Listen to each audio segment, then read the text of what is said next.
I think what has been happening in the DRC is just people talking about all these ideas of how Joseph Kabila, the outgoing president, is, planning a scheme, rather, of how to still be in control, be in charge of Congo, even if there's someone else at the helm of, power in his country. So they've been talking about him picking his own person. Initially, that was Emmanuel Ramazani Shadari. But now it turns out Ramazani himself is actually third in these election results. When you look at the provisional results, which is what the CENI, the Election Commission, announced early this morning. So there's really nothing concrete as to what this might become in the coming few weeks or maybe days, because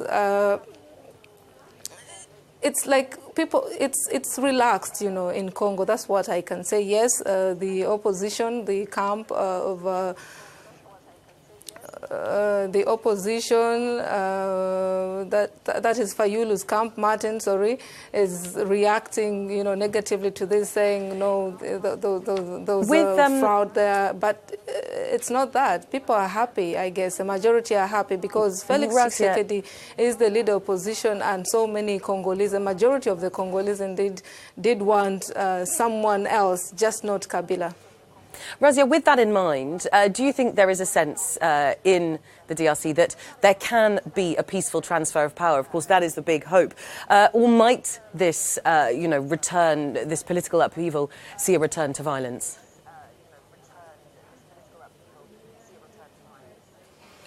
I think the Congolese have seen enough of, atrocities, enough of people dying, and if, from what I understand, they are not willing to go back to that point in time again. No era of, so many people suffering and people losing families, people getting displaced. No, the Congolese don't want that.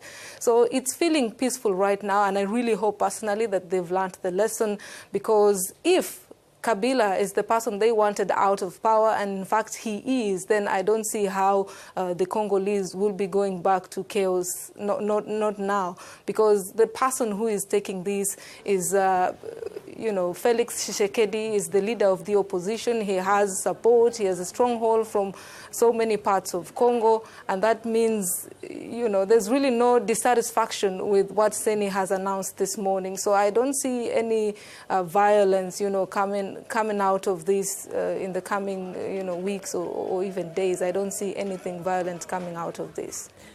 It's the first time in decades that the opposition, as you said, has got a look in. What does that mean for Congolese politics?